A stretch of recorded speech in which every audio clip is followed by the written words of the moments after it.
What's up, everyone? Quick little video here.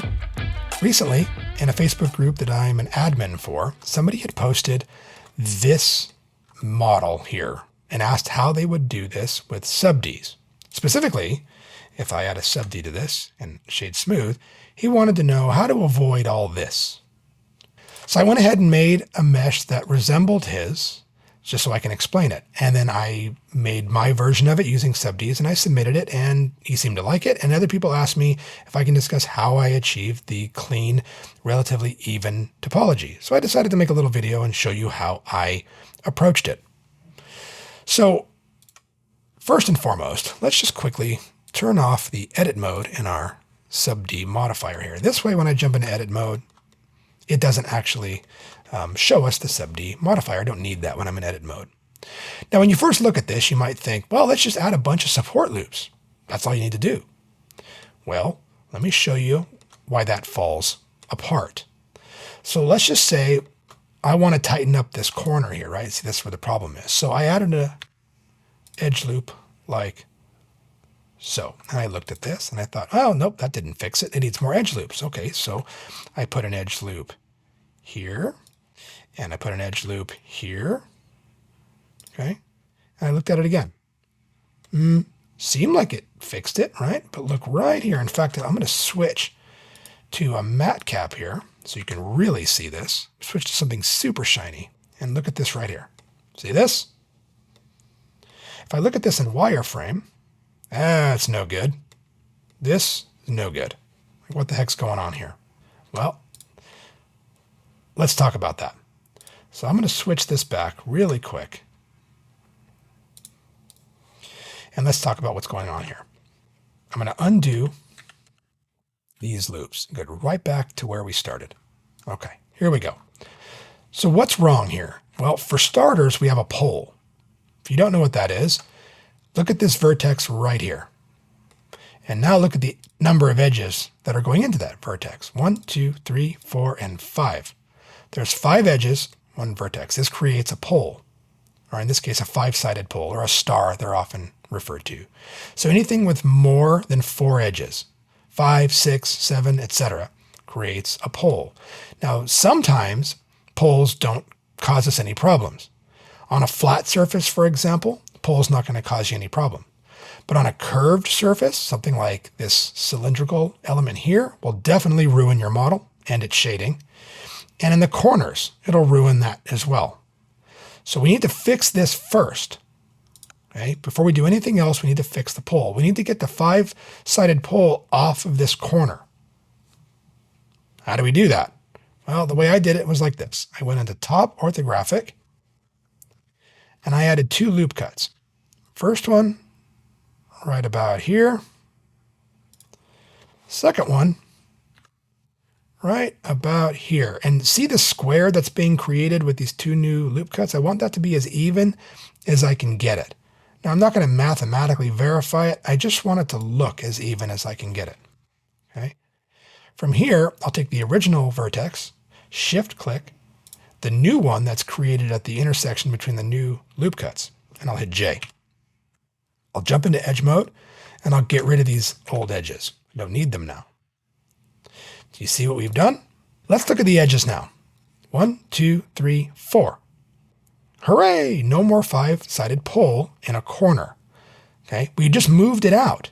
That's all I did, is I moved it out here, right? 1, 2, 3, 4, 5. But this is a flat part of the mesh here. It's not going to really cause us any problems. Now, if I jump back into object mode, we can sit here and look at this and go, well, that didn't really fix anything, dumbass. You're right, it didn't. But now, if I add those same loop cuts back that we added in the beginning, so one here, one here, and one here,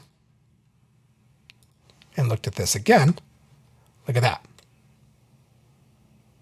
If I quickly mirror what I've done here to the other corners, by the way, I'm using an add-on called Machine Tools that allows me to do this. I'll put a link in the description. There's a paid and a free version. Get the paid version, but if you can't, the free version is pretty cool too. And I'm just going to quickly by hitting, in my case, I'm on a Mac, so Option X, I'm going to mirror this to whatever axes I want, which is pretty much both of them. And this way everything's copied over. Now, if I just look at it like this, cool beans. Now, I don't know the use case for this. I didn't ask. The person who asked the question just wanted to know, how would you do this with subds? And that pretty much answers the question. Okay.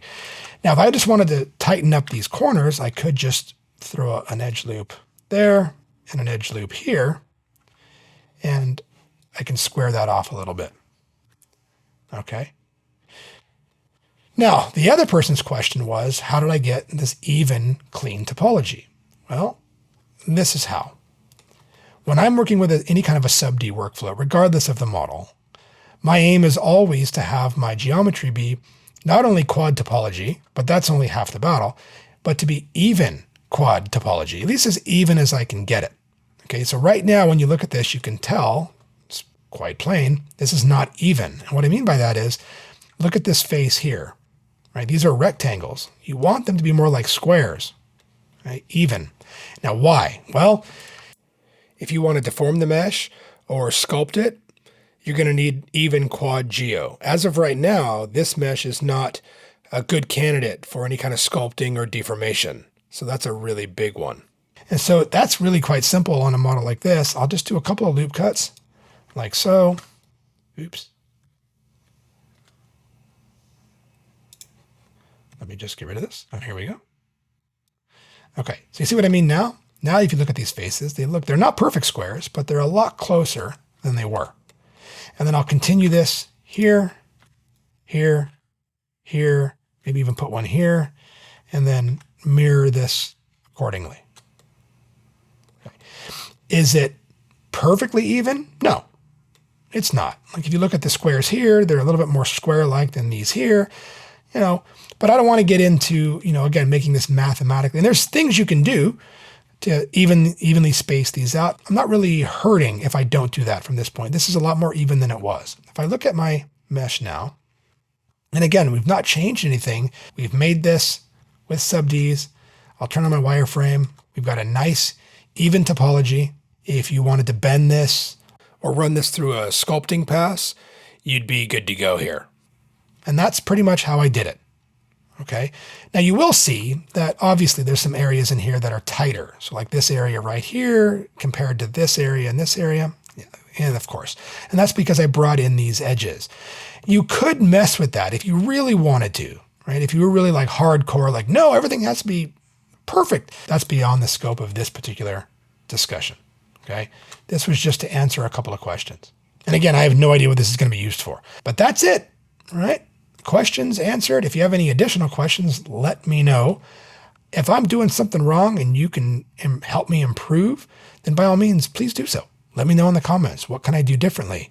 What can I do to improve my own knowledge and my own skill set? I would love to learn and keep improving. This is how I would attack this with my current knowledge, but I'm always looking to improve. So let me know. On that note, I hope this was helpful for those who wanted to know. And I will see you in the next video. Bye.